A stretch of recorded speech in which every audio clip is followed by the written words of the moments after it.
Muito bem, senhoras e senhores, mais um react aqui no canal. Antes de mais nada, eu peço que você se inscreva no canal e dê like nos vídeos, pessoal. Se vocês não derem like, que é gratuito, eu não sei mais o que vai me motivar a voltar aqui e continuar gravando conteúdo para vocês, um conteúdo de qualidade que faça com que a sua vida pessoal e profissional avance significativamente. É isso ou não? Sim.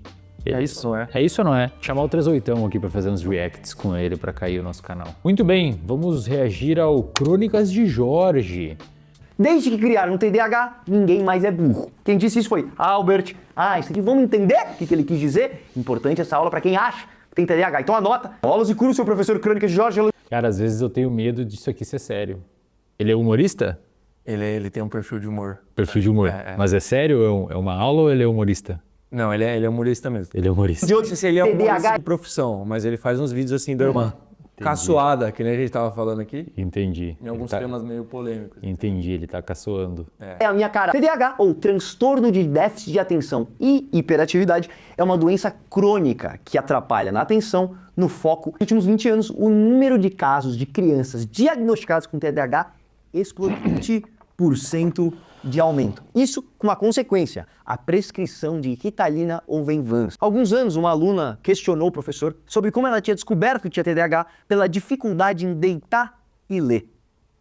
Bem-vindo ao clube, porra!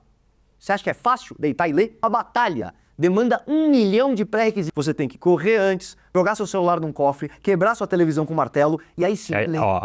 É o primeiro momento do vídeo que ele tem um ponto aqui que vale a pena a gente ouvir. Lê, porra! Lê! Lê que nem seu avô, lê com o mesmo afinco e falta de vontade que os nossos ancestrais, igual os maias, cara, tem que enfrentar, sem remédio. Sabe como eu sei disso? Pergunta pra mim como eu sei disso, pergunta, porra! Como que eu sabia isso? Porque eu tenho TDAH. O professor é o maior TDAH da história. Na sua idade, a mãe mandava comprar uma meia, dava dinheiro, eu atravessava a rua, comprava, voltava, minha mãe falava, cadê a meia? Eu falava, caralho, cadê a meia? Puta que pariu, não faço a menor ideia. Então aí, o professor pegou o livro Iracema pra ler. Matei uma garrafa inteira de uísque, mas eu li. Sem remédio, tirando a dúvida de todos os alunos e alunas nos comentários. Se perguntarem como você detém conhecimento, é só você falar que segue o professor Crônicas em todas as redes sociais. Muito bom, professor. Eu acho que, primeiro, né, uma crítica construtiva aqui quanto à estética da gravação. Eu acho que seria mais legal, Crônicas de Jorge, se você, porque deu para perceber, eu não sei se foi intencional ou não, espero pelo bem do cinema, e aqui nós temos um grande especialista do cinema que é o Sid Nelson. Oba! Espero pelo... Você viu esse vídeo aqui? Espero pelo bem do cinema que essa estética de um vídeo tremido, de você numa sala de aula com uma luz meio ruim, espero que tenha sido intencional, porque se foi intencional ficou muito legal. Legal. Não é? Parece realmente um professor de... Parece que estão gravando escondido. Parece que estão gravando escondido, só que ele ficou olhando para a câmera. Isso aí é um ponto. Então fica aqui primeiro, antes de mais nada, Crônicas de Jorge, uma crítica. Depois a gente pode submetê-la ao escrutínio do nosso especialista em cinema aqui, que é o Sid Nelson, que tá naquela câmera ali, corta para aquela, agora corta para essa, agora corta. Ah, agora eu peguei o editor, ele foi para lá. Matheus, vamos ver se você tá ligado aí, cara, te ferrei agora aí. Segundo ponto, claro, né, sobre o TDAH, obviamente isso aqui é humorístico. Assim, o debate sobre o aumento do número de casos de TDAH é um debate complexo porque, de fato, diversos conteúdos de internet nos últimos anos aumentaram a percepção, a consciência coletiva sobre a existência do TDAH, o que pode fazer com que algumas pessoas se encaixem ou achem que se encaixem dentro dos critérios de diagnóstico. Mas quando a gente olha os dados científicos sobre a prevalência de TDAH na população, pelo menos até onde eu acompanhei, eu não encontrei um aumento desse número ou seja, em porcentagem, o número é o mesmo, aproximadamente 3%, 3,5% da população tem TDAH. Aí você deve se perguntar, pô, mas por que o número de diagnósticos aumentou? Porque existem mais pessoas, né? Mais pessoas procuram ajuda e tem mais pessoas. A nossa expectativa de vida aumentou, por mais que a nossa taxa de natalidade esteja caindo, a expectativa de vida aumentou, por essa razão a população brasileira aumenta. E, portanto, se a população brasileira aumenta, esses 3,5% que respectivamente ele tende a se proporcionalmente continua igual, mas em números absolutos, 3,5% de 230, 220 milhões de habitantes é mais do que 3,5% de 170 milhões de habitantes, né, em termos absolutos. Hã? Boa matemática. Boa matemática. Então tem mais pessoas de fato, mas acho que existem alguns outros critérios, alguns outros pontos que dá para colocar aqui nesse debate. O estilo de vida atual faz com que a gente desenvolva alguns traços comportamentais e cognitivos que lembrem os sintomas do TDAH. O TDAH é um transtorno do neurodesenvolvimento, isso faz com que ele tenha alguns critérios que envolvam o surgimento dos sintomas desde a infância, porque é do neurodesenvolvimento, então o debate se existe o desenvolvimento de um TDAH na idade adulta ainda é um debate em aberto. O fato é que você pode ser diagnosticado na idade adulta, mas quando o profissional, o médico, o psicólogo for te diagnosticar, ele vai fazer um levantamento de como estavam os seus sintomas, como estava você na adolescência normal e na idade infantil. Para isso, normalmente ele vai pedir, inclusive, para conversar com seus pais, para conversar com a sua mãe, para conversar eventualmente até com seus professores de infância, se tiver acesso. Além disso, quando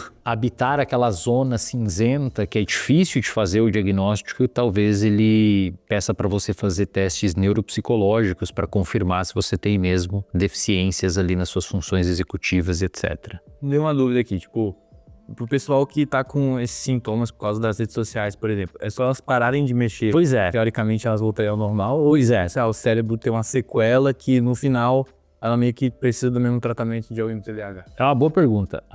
Ele é do neurodesenvolvimento, tá? Então, você não vai desenvolver TDAH porque você usa rede social ou dorme mal e tal, beleza? Ele é um transtorno do neurodesenvolvimento com uma importância genética muito grande. Não significa que o risco de ter TDAH é enorme se os seus pais têm TDAH.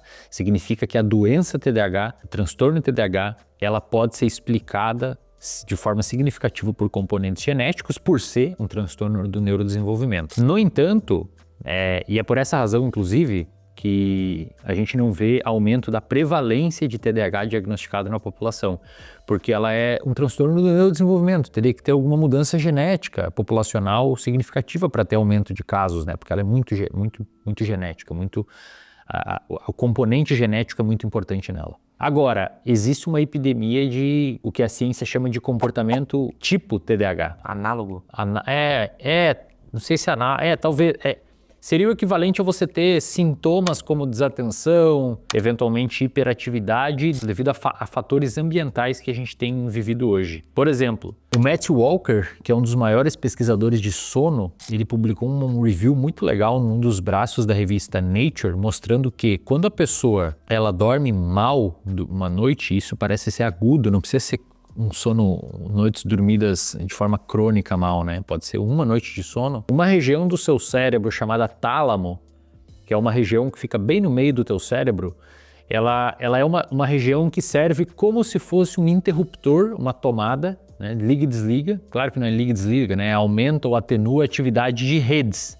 Redes do cérebro são um conjunto de áreas que se ligam juntos. Tem uma rede do cérebro que é muito importante para os componentes atencionais do nosso cérebro, que é uma rede chamada de rede de saliência, que é uma rede que quando ela se ativa, ela, digamos que liga a nossa atenção, e aí peço desculpa para os neurologistas que estão aí assistindo, os neurocientistas, estou sendo didático aqui. E tem uma outra rede chamada rede de modo padrão. Essa rede de modo padrão, quando se liga, ela liga a nossa desatenção, digamos assim. Então, quando essa aqui está ligada, essa aqui geralmente está desligada, porque você está com muita atenção e você tá com a sua desatenção desligada, né? E normalmente quando as coisas podem se inverter, então sua desatenção sobe, essa sua rede aqui se desliga porque você não pode estar desatento e atento, entendeu? O normal de uma pessoa é essa gangorra aqui funcionar de forma proporcional. Se essa aqui se desliga muito, essa aqui se liga muito. E é saudável que isso aconteça. Então você que está aí assistindo, que tem momentos do seu dia que você perde a atenção, né, aquele mind wandering que a gente chama, você fica viajando na maionese, sabe? Você está perdido, está olhando para o vento, assim, não está pensando em nada, está para dentro de você, você não está conectado com nenhum estímulo externo. Isso é saudável. Estima-se que a gente passe 30%, 40% do dia fazendo isso. Durante esse vídeo, provavelmente você perdeu a sua atenção em alguns momentos. Agora você voltou, ó. Agora você voltou. Por isso que eu faço isso durante os vídeos. A pessoa, quando dorme mal, uma noite de sono mal dormida, esse interruptor, né, essa gangorra aqui das áreas, tem o centro dela, né? que é o interruptor que fica ligando e desligando. Esse interruptor aqui, quando a pessoa dorme mal, ele tende a ter tipo um curto-circuito. Ele liga, desliga, liga, desliga, liga, desliga mais rápido e às vezes deixa meio no meio, assim, ó, que é que você sente aquela cabeça, parece que tem areia dentro, sabe?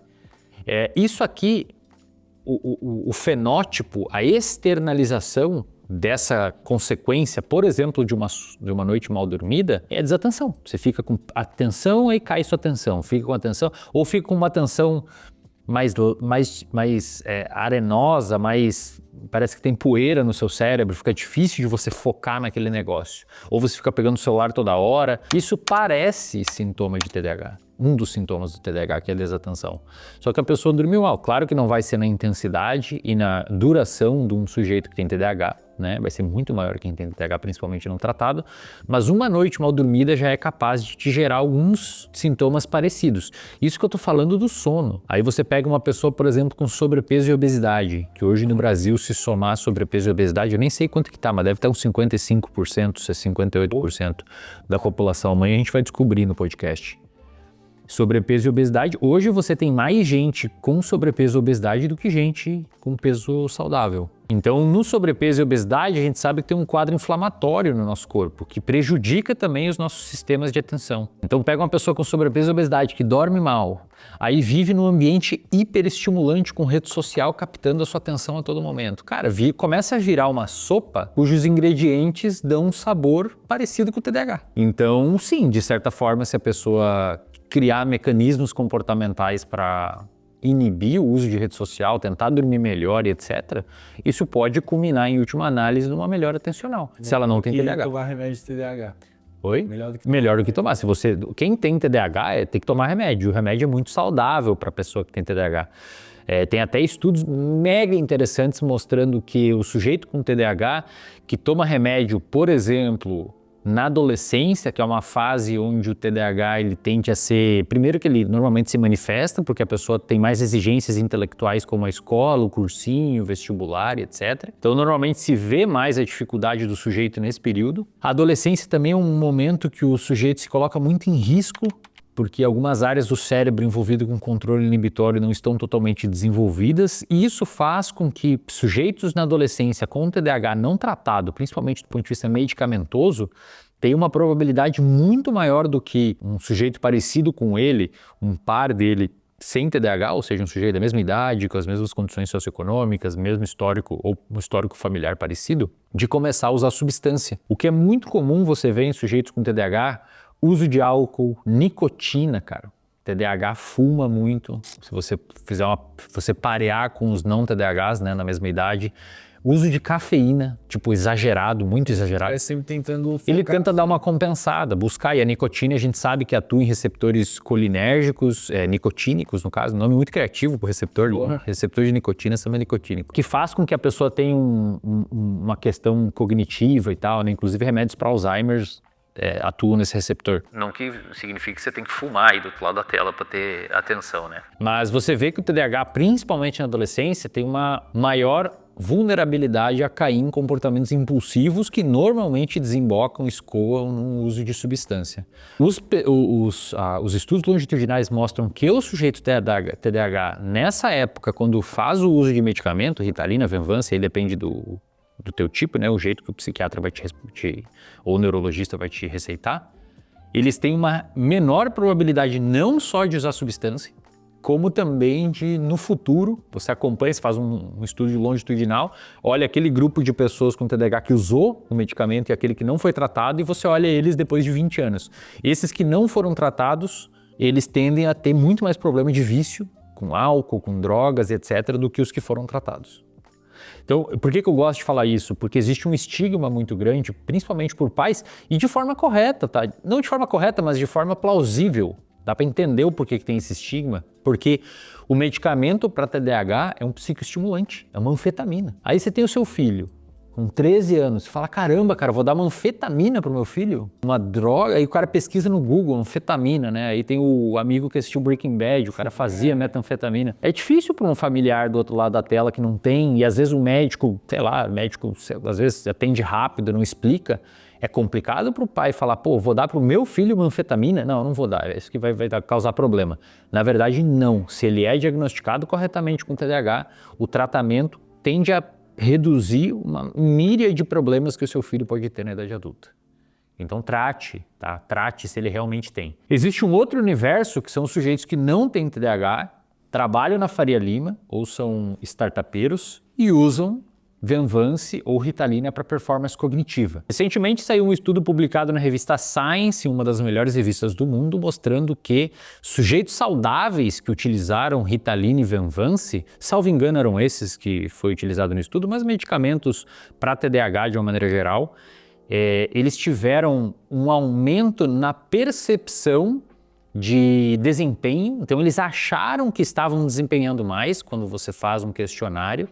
Eles diziam ter mais capacidade de desempenho, eles diziam ter mais capacidade de articular ideias criativas e de resolver problemas, mas quando testaram na prática, resolvendo uma questão de uma mochila, de quantos itens cabem, eles tinham que fazer um cálculo complexo, um exercício de lógica, eles foram pior do que os sujeitos saudáveis que não tomaram nenhum medicamento, que não tomaram medicamento para TDAH. Então, se você, com o resumo desse estudo, se você pensa que você está tomando medicamento sem TDAH, mas tomando um Venvance ou uma Ritalina para performance, e você pensa que isso está te ajudando, você de fato, o pensamento de que está te ajudando é verdade. Mas talvez se você fosse analisar na prática, a qualidade do seu serviço pode ser que reduza, mesmo você fazendo mais serviço, porque esses sujeitos do estudo, eles em termos de tentativa, eles se doaram mais para resolver o problema da mochila, mas a qualidade do resultado foi pior,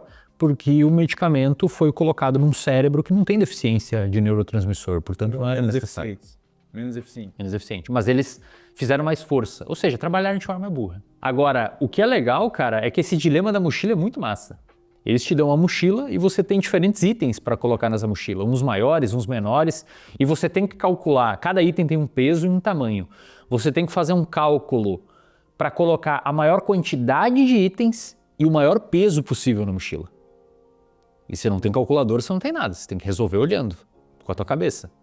É um baita teste para você avaliar a estratégia. Sim. Lógica, né, cálculo e etc.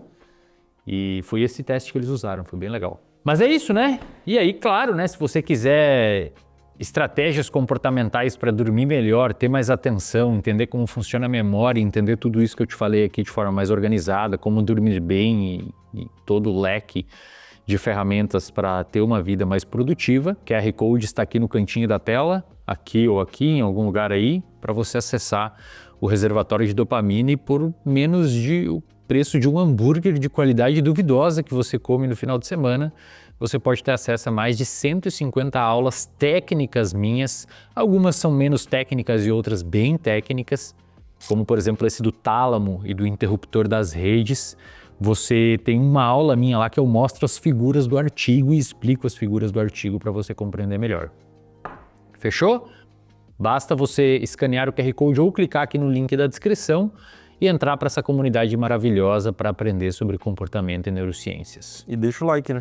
E deixa o like aqui no vídeo e inscreva-se no canal para o YouTube entender que isso é importante para você reforçar o meu comportamento de voltar aqui gravar mais vídeos para vocês. E compartilha para o amigo que acha que tem TDAH. E compartilha para o amigo que toma Ritalina e Venvance e acha que tem TDAH. Fechou? Muito obrigado.